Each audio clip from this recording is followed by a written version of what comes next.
मेरे साथ इस वक्त जुड़े हैं शेख बशीर अहमद। ये सीनियर लीडर हैं Jammu and Kashmir national conference से, फॉर्मर एमएलसी भी रहे हैं। न्यूज़ 18 से बात करने के लिए बहुत बहुत शुक्रिया। सबसे पहले जानना चाहूँगा, कल जिस तरह से श्री माता वैष्णो देवी श्राइन बोर्ड के अंतर्गत आने वाले मेडिकल कॉलेज की जो सीट्सों के आवंटन है उसको कैंसिल कर दिया गया है और ये कहा गया है कि उसमें जो नियम और ज़ाब्ते थे उसका कहीं ना कहीं उस स्टैंडर्ड पे वो नहीं उतरा है, इसलिए उसको कैंसिल कर दिया गया। क्या कहेंगे? आपका बहुत बहुत शुक्रिया।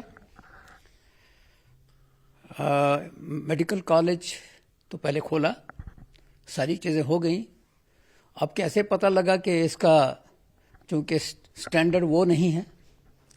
मुझे लगता है कि असली चीज़ों को छुपाने के लिए जिन बच्चों को वहाँ दाखला मिला था उन बच्चों के दाखिले के ऊपर एतराज़ात थे। और एतराज़ात इसलिए थे कि कहा जा रहा है कि माता वैष्णो देवी के जो यूनिवर्सिटी है या कॉलेज है वो उन पैसों से बना है जिन पैसों से चढ़ावा होता है। तो ये कंट्रोवर्सी चल रही थी। दाखला ना नेशनल कॉन्फ्रेंस ने दिया, वो तो नीट के जो एग्ज़ाम हुए ऑल इंडिया लेवल पे, वहाँ जो बच्चे सिलेक्ट हुए उसके ऊपर दिया गया। अब ये जो ड्रामा है ये लोगों को जो है बेवकूफ़ बनाने के लिए किया जा रहा है। देखते हैं आने वाले वक्त में इसका क्या रुख होगा। लेकिन बदकिस्मती की बात है कि धर्म की राजनीति जो है वो कहीं कामयाब नहीं होगी और ना होगा। तो हमको इन चीज़ों से लड़ना है। ये जो धर्म की राजनीति करते हैं, जो भी करता है, सिविल सोसाइटी इस बात के लिए खड़ी होनी चाहिए कि हर एक धर्म को यहाँ जीने का हक है और इस तरह की बातें नहीं करनी चाहिए जो धर्म के नाम पे हों। आपको क्या लगता है कि क्योंकि ड्रामा किया जा रहा है? कोई नहीं है ऐसा, सब कुछ है। आप चूंकि उन्होंने इस चीज़ को थोड़ा सा आगे करने के लिए उसका कैंसिल, अच्छी बात है। आप चूंकि वो क्या करना चाहते हैं आने वाला वक्त बताएगा। लेकिन उन्होंने ये भी कहा कि जो बच्चे वहाँ से जिनको एडमिशन मिल रहा था उनको कहीं और जगह भी आप एडजस्ट, उसके बगैर और कोई चारा है नहीं। उन बच्चों का वो थोड़ा कैरियर ख़त्म करना है, वो तो होंगे ही। लेकिन सवाल ये है कि ये जो अब कहा जा रहा है कि नहीं जी अब इसमें ये नहीं है, वो नहीं है, स्टैंडर्ड नहीं है, तो पहले जब उनको दिया गया था वो सर्टिफिकेट तब नहीं देखा गया। तब मैं आपके माध्यम से सवाल करना चाहता हूँ कि जो आज वो कह रहे हैं कि इसमें ये स्टैंडर्ड नहीं था, वो नहीं था, तब जब इनको बाज़ाब्ता तौर पे परमिशन दी गई, जब दाखिला भी करने लगे, तब नहीं देखा गया। ये सब बेवकूफ़ बना रहे हैं।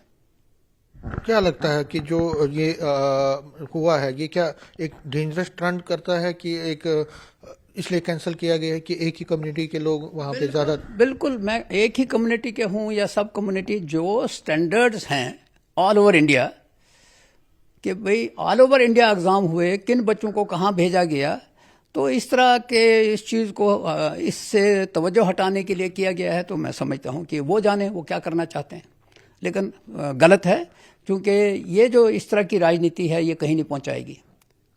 ये मेरा सोच है।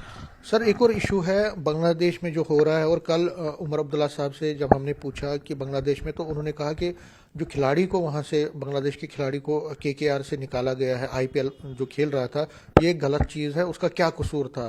तो जो बीजेपी है वो कह रही है कि उनको क्या हिंदुओं के वहाँ के किलिंग्स नहीं दिख रही है।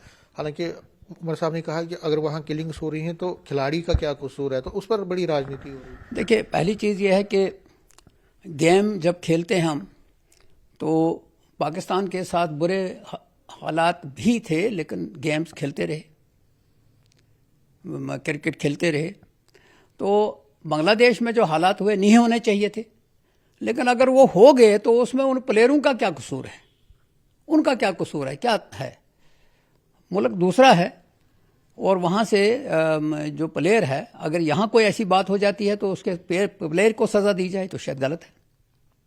तो आप जस्टिफाई कर रहे हैं जो उमर साहब ने कहा? बिल्कुल, उमर साहब ने जो कहा है सही कहा है कि अगर गलत बाप करता है तो बेटे को सज़ा दी जा सकती है।